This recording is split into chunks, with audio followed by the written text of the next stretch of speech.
Well, good evening, dear ones. It's time to begin, and I am not the teacher tonight. I'm introducing the teacher tonight. Last Wednesday, I was away, and I arranged for Brother Mark to teach the class on Nahum, and then the storms came. And then I came back, and I got sick, and I'm thinking, so Mark had this all locked and loaded and ready to go, and my voice is still a little iffy, so I said, that'd be great if you'd teach it. So he's agreed to teach tonight. And so I have also the handouts for next time here, and they have a new schedule that reflects our bumping everything down. So before I sit down, does anybody need a copy of tonight's lesson?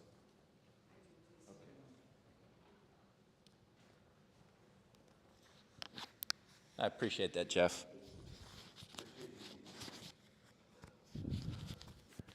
So we're ready to begin one-shot study on the Book of Nahum.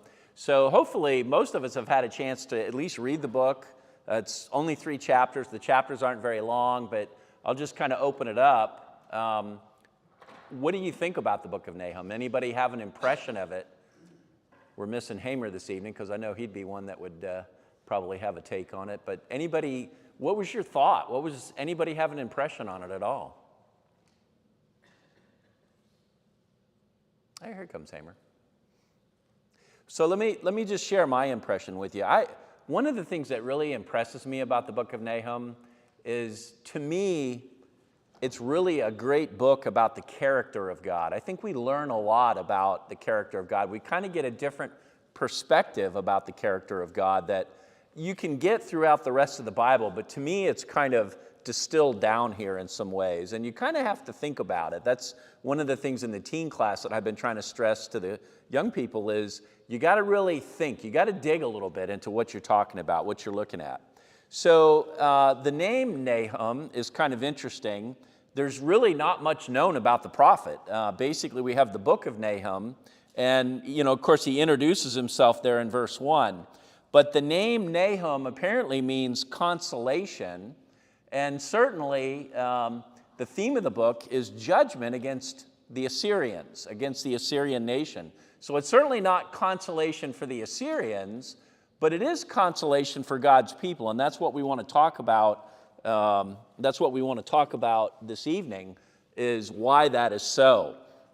One of the things that I thought was interesting, go ahead and look with me here, and I'll be reading from the New American Standard this evening, but the translations are pretty similar, obviously.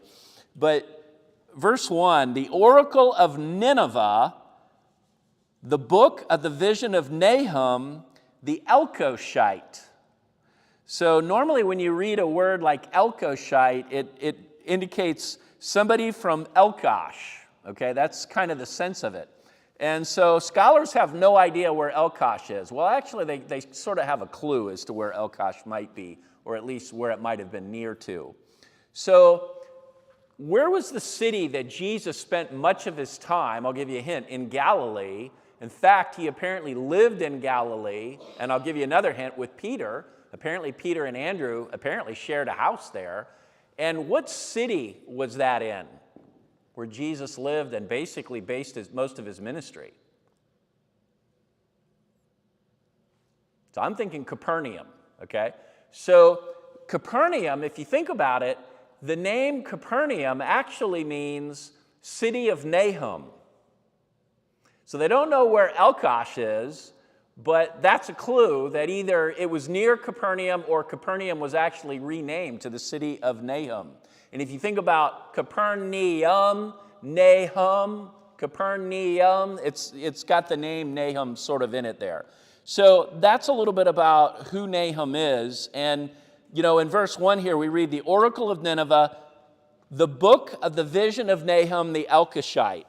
And I'm going to mention this while I'm thinking about it.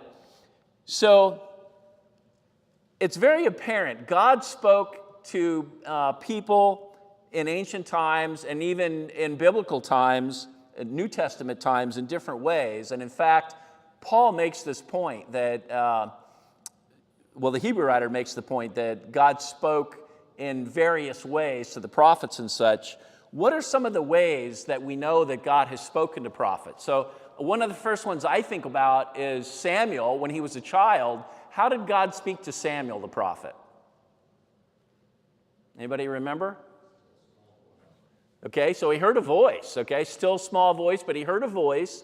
And in fact, he didn't know that it was the Lord speaking to him. So it's kind of interesting. In 1 Samuel, we read about the child Samuel, about how his mother promised him to the Lord, and she brought him to the tabernacle, and he was there with Eli. Apparently, Eli raised him. And so he's in bed at night, and he hears somebody calling his name, and he runs into Eli, and he says, "Here I am." And he says, "I didn't call you. Go back to sleep." And this happens several times before Eli figures out, and he says, "It's the Lord." He says, "If you hear the voice again, you answer, and you say, 'Here I am, Lord.'" And so that's how God spoke to Eli. So, and we know David makes the point that some of the things that he delivered, he says, God delivered it to him by his hand. And the implication seems to be God directed his hand somehow, and maybe what he was writing or something like that. Sometimes people had visions. With King Solomon, God appeared to him in a vision at Gibeah, I believe it was, and told him some things and talked to him in the vision, in a dream, right? So how did Nahum get this prophecy? Where did he get it? How did he get it? We know it came from God. In what form did it apparently come? Okay, verse 1 says that it was from a vision, right? The oracle of Nineveh, the book of the vision of Nahum the Elkoshite. Now, if you look at, and I don't know how many of you might have different translations and such, but sometimes I like to look at other translations because it's really helpful. It gives you a little bit of insight into some things. And the King James translation in verse 1 reads this way: "The burden of Nineveh, the book of the vision of Nahum the Elkoshite." So why is it a burden? Okay, the New American Standard says the oracle of Nineveh. What's an oracle, first of all? So an oracle apparently is a message, right? A message that's being delivered. Why is it also, and apparently this is picked up in the Hebrew, and it's inferred or it's implied that the oracle is a burden. Why would an oracle, a message from God, why would it be a burden? What would be burdensome about an oracle? Okay, so Art says somebody might not like the message. Who might not like this message from Nahum? The Assyrians, right? The Assyrian people, the Assyrian nation, the Assyrian royalty. They might not like this message, right? It's going to be a burden for them. It's going to be a heavy burden for them. And if they don't, maybe they don't care about the message, but they're definitely going to care about when God fulfills the message to them. So, kind of preliminarily, those are some of the things that we want to think about, okay? And by the way, why is it important that this was apparently delivered in a vision? One of the things that comes through, and I didn't get this until I was looking at some of the commentators on it, but they point out, when you look at the writing, it's very vivid, okay? It's just like somebody watched a very vivid movie, maybe a gory movie with a lot, like Saving Private Ryan, and it's very impactful, and there's a lot of gore and a lot of violence, but it's you look at it and it's a spectacle. These things that you're watching are a spectacle, like the storming of the beaches at Normandy. And then somebody describes them to you. And that's what we have here. And so as you read through, it's kind of interesting because it's very apparent that this is being described almost like somebody would try to describe a movie or something like that, okay? All right. Let's do this. My version said a prophecy in that first verse there. Yours says prophecy? Yeah. You got, what is it, new NIV? Yeah. Okay, New International Version. So one of the things I like about the NIV, Art, is it kind of simplifies things, and that's a simple way. It says prophecy, right? You said? Yeah, it's kind of cool. All right, so this chart is interesting, and again, it's kind of easy to look at and just go, oh, whatever. But if you look at this, you can see the peach area up towards the top there, the peach-colored area. It says the early empire of the Assyrians. So about 1825 BC. Remember, time's going the opposite direction because we're going towards zero. So the early empire, 1825, was that area, which is basically Mesopotamia. And then kind of the purplish area was the later empire, about 650 BC, okay? So what? Well, they expanded a lot. And what's really interesting to me is this is the first time in history that this had ever happened, apparently, where what they call the Levant, or a large portion of the Levant, was taken over. Levant just as a way to say the Mediterranean area, okay? But you got Mesopotamia, and the Assyrians conquered all the way down into Egypt. Look at that, all the way through Sinai, all the way down into Egypt. And what's that little green dot, that little green spot there? That's Judah. That's what's left of God's people, the nation that God established for the Israelites. The northern kingdom, at the time that this map we're looking at here, the northern kingdom of Israel is gone. That's the larger chunk of God's people. That's the 10 out of the 12 nations, 10 out of the 12 tribes is gone. They've been carted off by Assyria into captivity. And all you got left is that little dot there of Judah, which should have been given over. But why was it not given over? Why was Judah not conquered at the same time that the northern tribes were conquered? Anybody know? Hamer? Okay, exactly. Hamer says that the nation of Judah was more faithful. Now, unfortunately, they weren't as faithful as they should have been. So when God brought the Assyrians down, and by the way, God brought the Assyrians down. This was all according to the promise that God made. You go back to the giving of the law of Moses, and God said, if you obey and you do what you're supposed to do, things are going to be really good. But if you don't, I'm going to rip you out of the land that I promised you. I'm going to take you right out of the land. But he said, I will leave a remnant, okay? And that's what Judah is. Judah is the remnant, okay?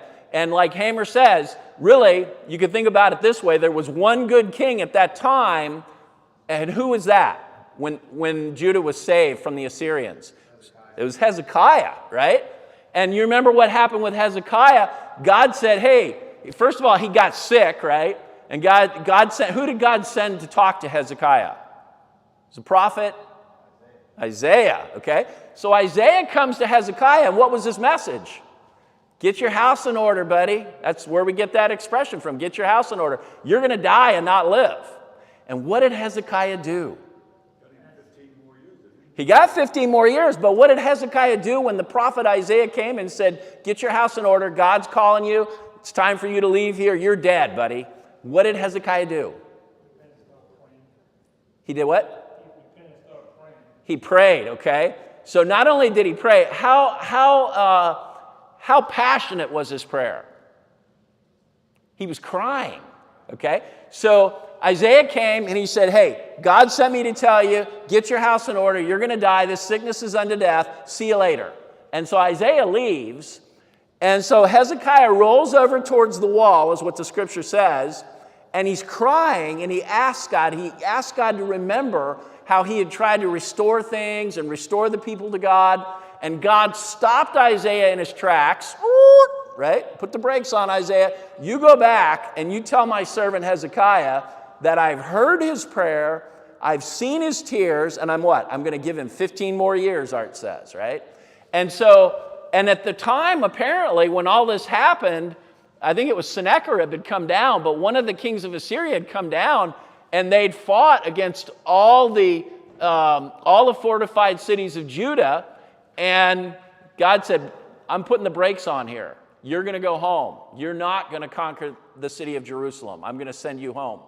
And so, what a wonderful story. But that's kind of the backdrop. I've got some other notes here, but we don't really have time to talk about how this led up. But if you think about it, you've got, let's go, here. So this is Nineveh up in the Assyrian, this is the Assyrian capital.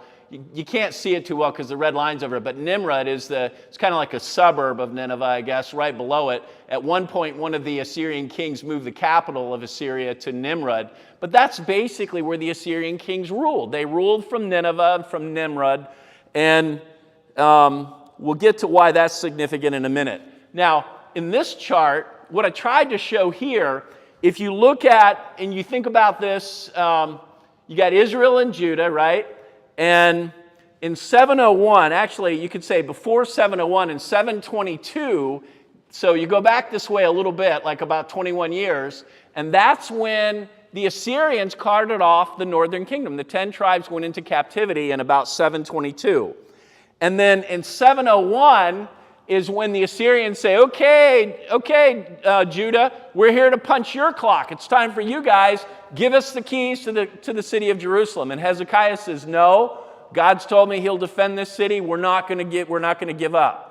And so the Assyrians besieged the city, but they failed. And yet Judah is devastated. You remember we said it was just that little green dot on the map. And so what happened was all the fortified cities of Judah were conquered. And we're going to talk about in a minute why that's significant, at least for purposes of looking back on it and thinking about it a little bit. So now, about 100 years later, you've got the fall of Jerusalem, where Judah finally falls, okay? And like we were talking about, Judah was not really behaving themselves correctly, and so as a consequence, they get carted off into captivity about 100 years later, okay? Now, look here. You can see Nahum apparently wrote this book or spoke this prophecy and wrote the book about sometime between 662 BC and 612 BC.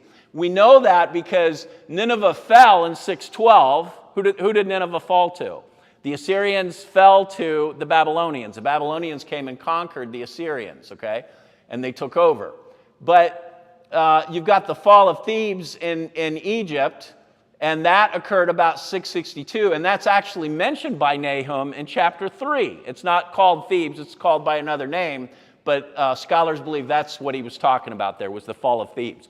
So what you see is Nahum comes at a time when Judah has been devastated, because remember, they were devastated, almost 100 years before, right? When Judah was not conquered, but all the fortified cities were conquered. And so Judah knows who the Assyrians are, and they know what's going on, right? Now, what I want to think about with you, there's a lot of material, archaeological material from this time period that can really be helpful to us, like the black obelisk of Shalmaneser III. Now, on the black obelisk, what you have here, they didn't have TV, okay? They didn't have the internet. So when the king wanted to promote himself, kind of like we have, officials that want to run their campaigns, right? How did the king campaign? This is one of the things that they did. To talk about how great they were, they would have artwork produced. Artwork that would last for thousands of years, potentially, okay? So you got the black obelisk of Shalmaneser, and so it's got all these drawings. This is not just artwork. It is artwork, but it's a historical artwork. It tells the story, and it's basically like this king gets these artists to do a monument to honor himself. And one of the things, scholars believe that this is probably the oldest, certainly one of the oldest pieces of art that corroborates the Bible. There's a panel on here with some writing that talks about how King Jehu, who we read about in the Bible, how King Jehu brought tribute to the king of Assyria. And again, we read about that in the Bible. So these things are recorded, and they're historical documentations, archaeological documentations of these things. In fact, okay, so this is from that panel that I told you about. So I'm not sure that this is supposed to be King Jehu. It's probably his diplomat or whatever. But this panel actually extends out on both sides quite a bit. And what you see, if you look at the rest of the panel, is you see these servants bringing all these tributes. So like talents of gold, like bricks of gold, and food, and all these different gifts that they're bringing to the king of Assyria. And again, this happened hundreds of years before we're reading here in Nahum. So why this is important is because Nahum is writing to the nation of Judah. They knew who the Assyrians were. They were worried about the Assyrians. Now, recently, just a few weeks ago, Jeff led us through a study in Jonah. And so for years, I puzzled over this as a young person. I said, why in the world would Jonah run from God? Why would he flee from God? Why would he think that he could do that or should do that? It's because of this. It's because he knew who the Assyrians were. He knew what a danger they were. Remember, we said this is the first time that a nation had conquered their known world, right? So most of their known world had been conquered by the Assyrians. They conquered all the way down into Egypt, and you've got God's people right in the middle of that Assyrian empire. And so Jonah, when God tells him, hey, I want you to go and preach to the people of Nineveh and get them to repent, Jonah said, I don't want that. And this is why. And by the way, as we go through this, here's a better picture of that panel to show you the guy kneeling before the king and the gifts that are being brought and so on in the time of Jehu. Now, I was telling Jeff, there's a bunch of palace murals that were found by archaeologists like back in the 1800s. And they were found, some of them were in Nimrud, some of them were in Nineveh.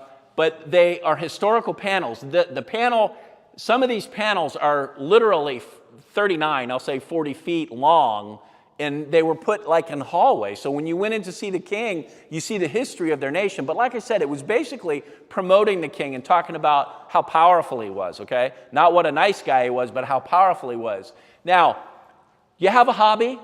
You know, what kind of hobbies do you have? What kind of hobbies? And I ride a bike sometimes. I do, you know, I mess around with the computer and I do different things, right? What were the hobbies of the Assyrians? They killed lions with their bare hands. That was their hobby, okay? Now, I say with their bare hands. You see here, this is a representation of one of the royalty of Assyria killing a lion. You can see his left hand is on the mane of the lion. You can see his right hand, he's got a sword. Now, I grant you, there is an arrow stuck in this lion too. But they actually, for sport, they caged Asiatic lions. They would have like an arena or something, and they would let the lions out, and the kings and the royal personages of Assyria would go and kill the lions with spears and arrows and with swords. That's what they did. That was their hobby, okay? Now, here's another panel, and I'm not going to show you the worst of the panels, but I believe this is a panel that depicted, one of the panels that depicted the defeat of Lakish. Lakish was one of the Judean cities. It was a major fortified city on the northern border of Judea, so kind of in between Judah and Israel, okay? This was a very large fortified city, and I don't know how well you can see it, but over here towards the top, there's the walls of the city, and then you got guys that are fighting up on top. You got Assyrians coming up on ladders and boarding ladders. You can see some of them are falling off, and then some of them are on the ground killing people that they've pulled off the walls or whatever. And then this is actually a siege machine that they built to attack the walls, to knock down the walls with battering rams or something like that. And you can see the Assyrian archers. And then I don't know if you can see it in the center or not, but there's 3 men that have been impaled. And that was what they did, was they impaled their prisoners alive. They posted them on the wall so that everybody could see, this is what we do to our enemies. Don't you cross us. You give us the tribute. You give us the tax money we're telling you to give us, or else this is what's going to happen to you. Now, the other panel that I didn't put up here shows them flaying prisoners alive, skinning them alive. I mean, this is the point that I want to convey. They were really bad people. These were bad, bad people, these Assyrians. Okay, so Are there any plaques or anything on there that tribute sort of plaques or carvings or anything like that on there? on what now? On the walls. Yes, sir. I mean, you had. I mean, describe, who did it or what year or. Oh yeah. So there was writing on them that, like the black obelisk of Shalmaneser, it actually has writing, and it says, "This is Jehu that's come to bring tribute to whatever king of Assyria it was." I guess it was Shalmaneser because it was his memorial. So, and it actually lists that and explains what's going on in the pictures. Go ahead, Jeff. That bottom panel on the right up there. Yeah. All Yeah, we can't read it. It looks like gibberish, or it looks like art or something, but that's actually writing. That's a great point that Jeff makes. So you see that art. So you've got, along with and this is one of those palace murals that they did, palace reliefs, because they were actually carved. But yeah, there's writing explaining who's doing what. That's how they know that this is the city of Lakish that was being destroyed in this picture.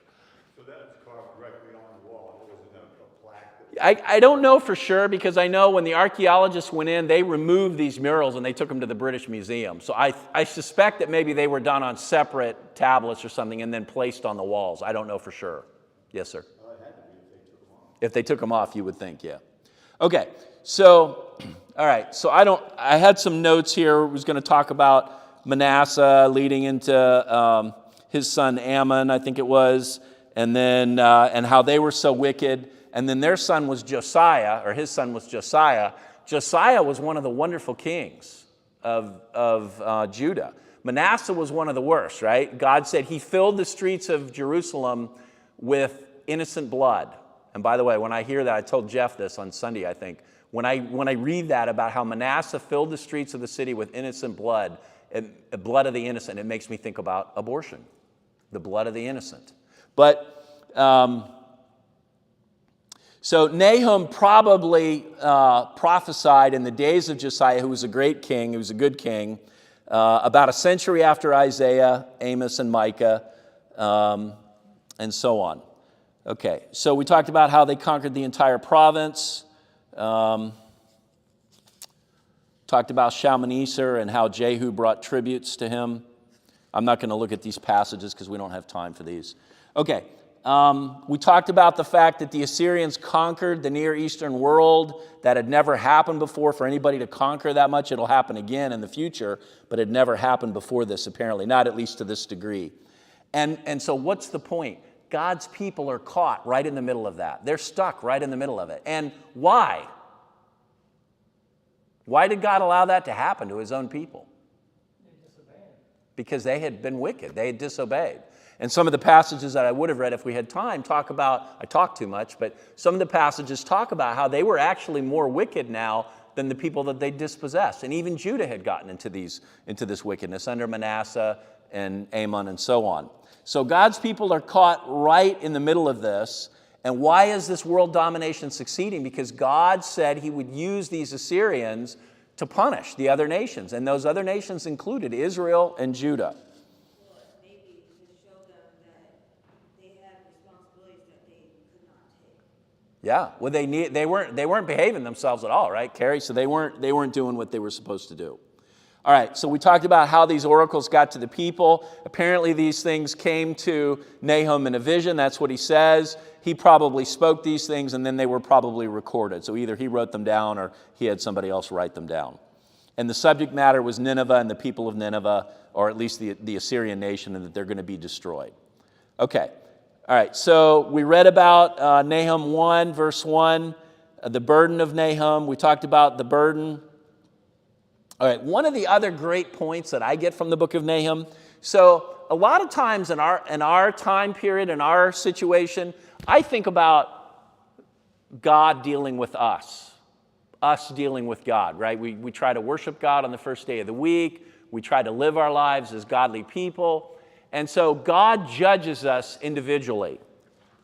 But one of the things that we learn from this book and others, Isaiah particularly is great on this, God also judges the nations. He judges nations. I've heard it said that God judges nations in time, and in the world in time, but he judges people in eternity. And I think there's a lot of truth to that. But that's really a significant aspect to this book. The prophecy of Nahum shows us that God not only deals with individuals as individuals, but he also deals with nations as nations. Okay? So we read verse 1. Let's read down to verse 3 here.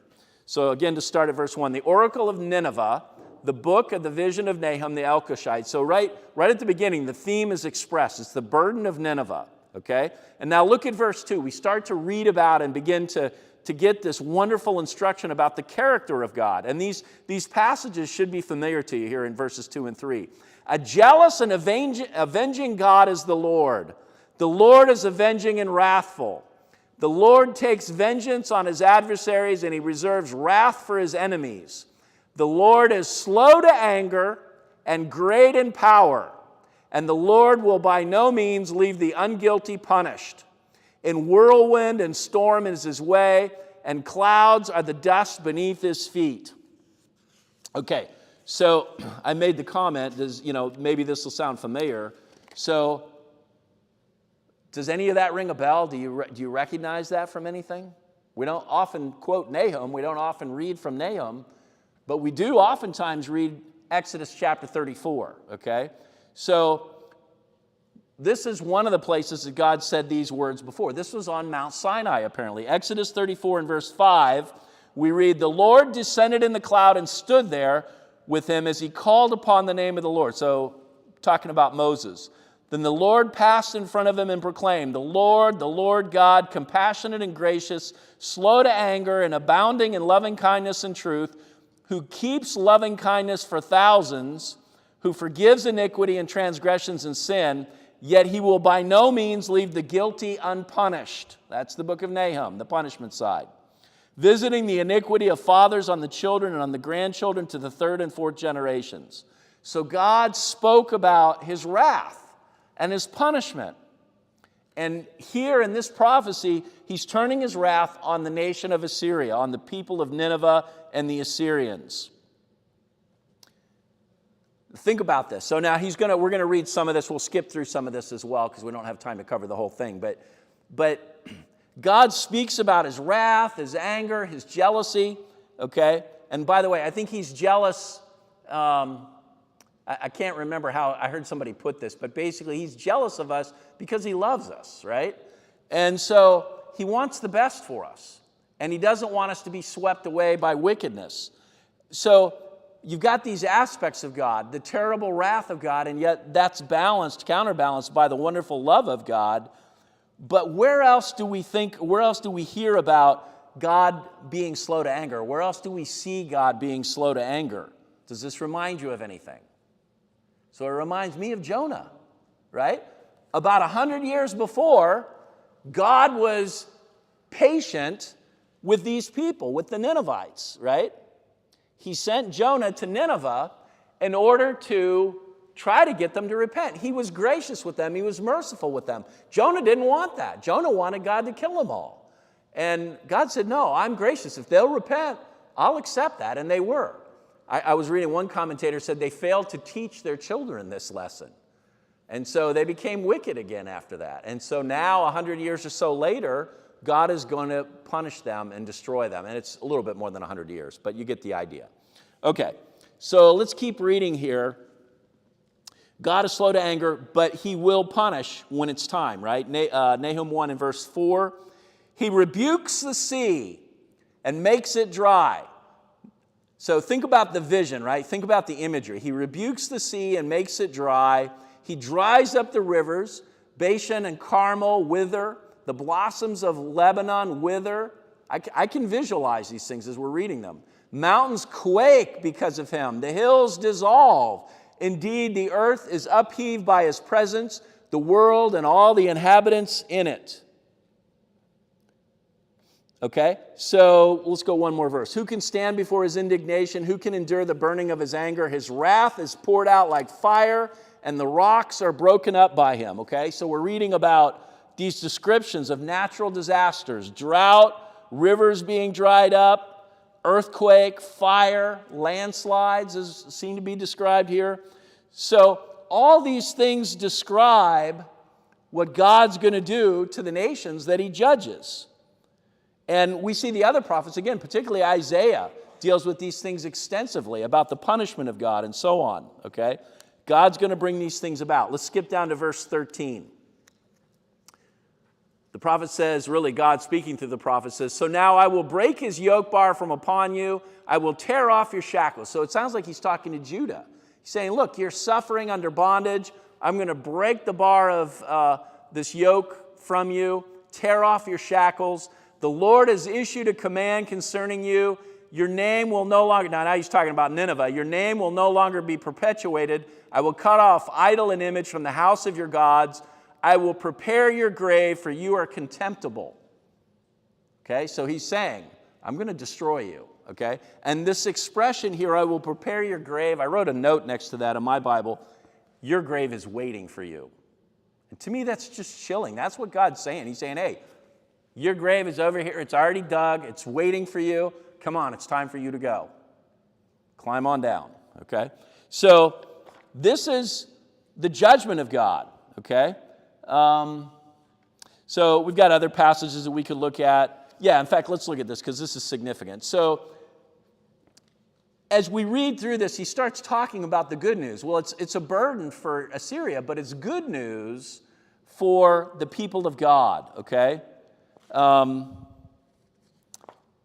If you think about Isaiah 52, verse 7, Isaiah says, how lovely on the mountains are the feet of him who brings good news, who announces peace and brings good news of happiness, who announces salvation and says to Zion, your God reigns, okay? So God is going to deliver his people. At what cost? See, when I think about peace, I think about, oh, everything's wonderful, it's peace for everybody. That's not God's concept of peace. God's concept of peace is he's going to punish the wicked and save the faithful. Okay? When God saved Noah and his family, what did that take to do that? He killed everybody in the world except for those 8 people. He killed all the animal life except for those that were in the ark. I mean, that's God's concept of peace. He's going to save his faithful ones, but in order to do it, he has to save them from wickedness. He's got to remove the wicked people from the world. Now, grant you, more wicked people are going to arise, but it takes a while to do that. And at that point in time, it sounds like the whole world had turned wicked at that point. So this is really an interesting dichotomy here that I think we see in Nahum as you read through it. Because I remember reading through it the first time here recently, and I was thinking, you know, it's a burden. I mean, you read about the judgment on Assyria, and it's just devastating. But it means then you read about the peace for God's people, how he's going to spare them, he's going to save them. And he's bringing about that peace through punishment of those that are wicked. So in our world today, we think of peace as a cessation of fighting.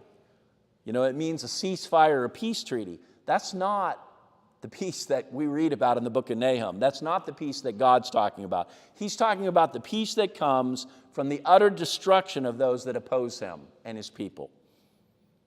Okay, in the ancient world, when did you have peace? When your enemies were destroyed. That's when you had peace, okay? So, in a biblical sense, peace is what warfare and final victory brings to you. That's what we're reading about in the book of Nahum. God's going to step in.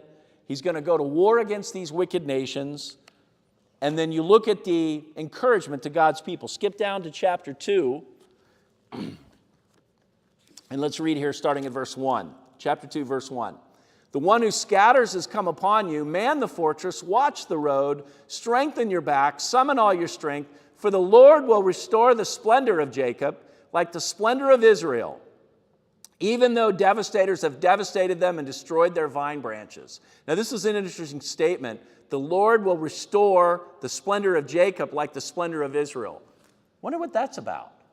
Well, remember, before Israel was carted off into captivity, things were going great. They were going gangbusters. The economy was really good.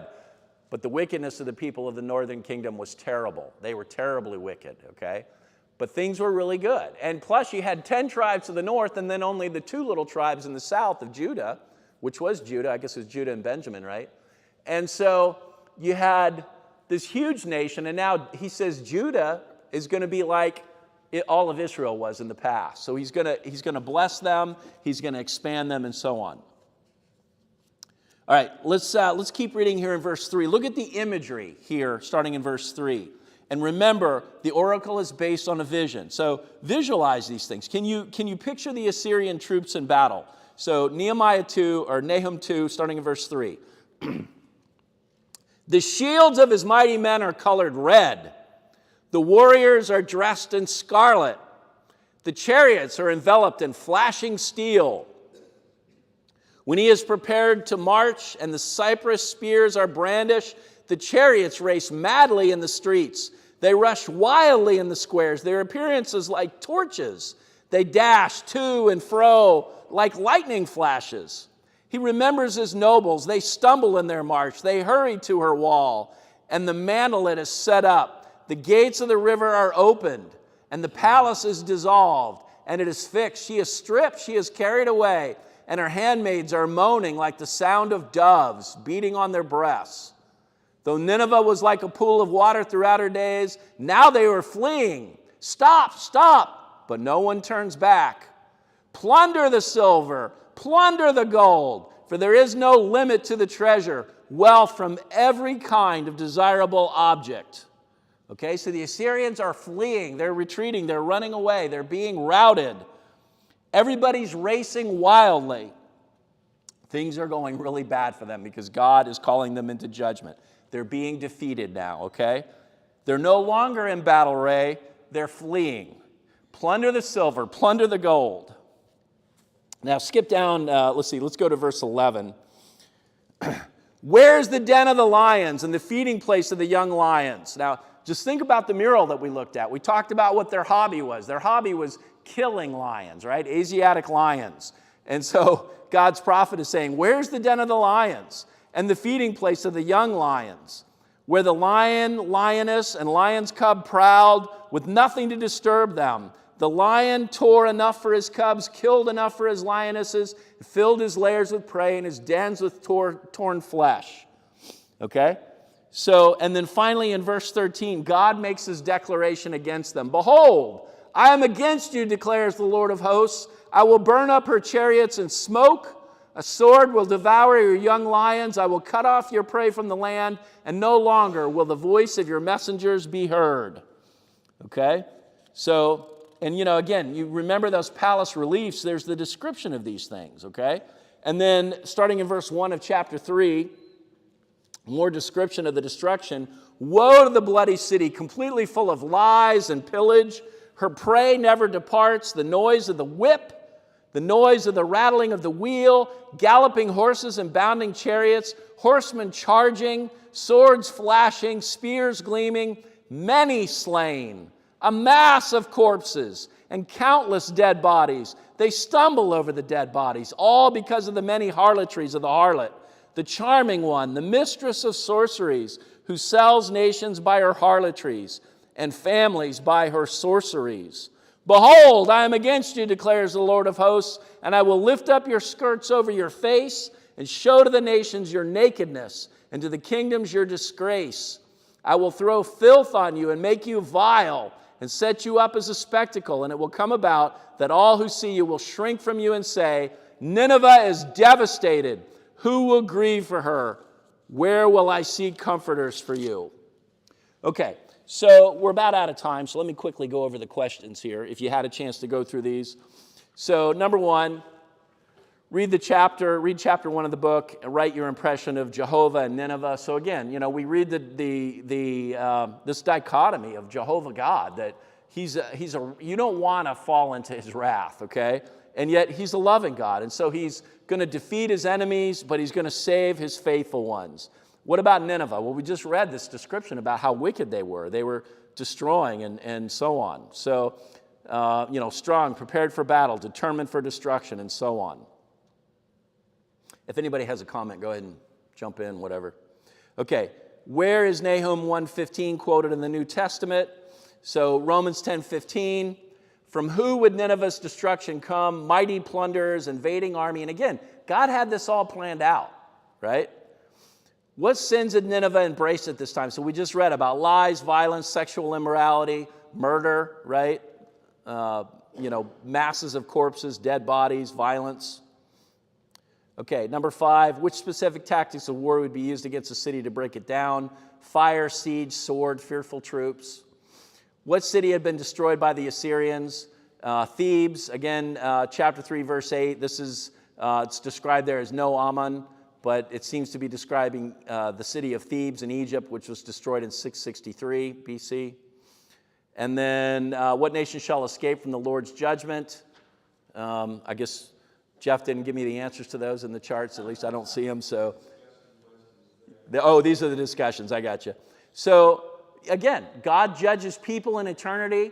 He judges nations in time. So, what nation will escape the Lord's judgment?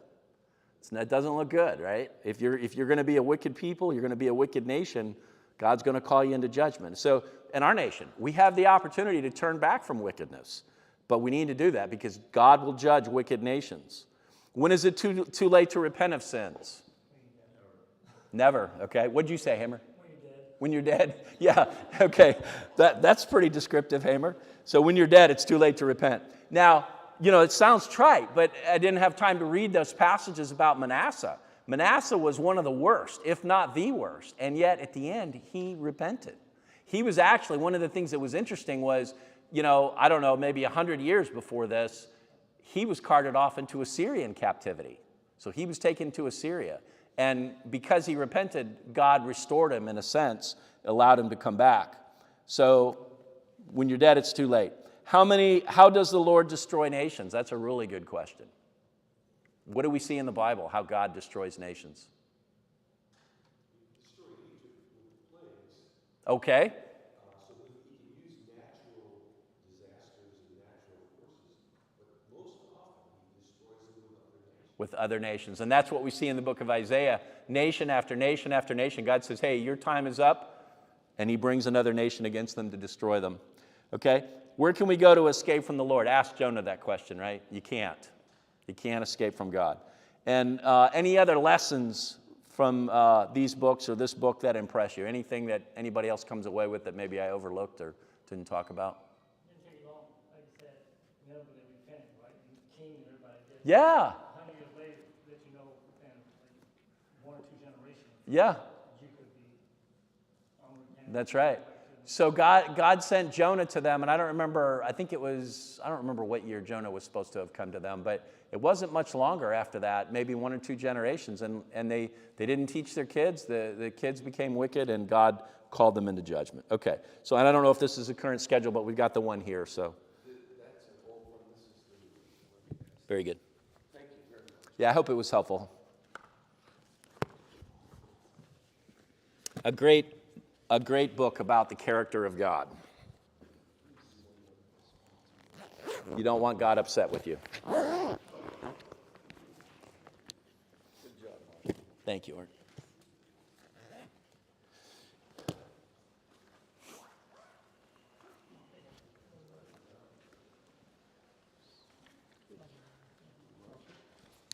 Here, if I give you this, you have to come back. Thank you.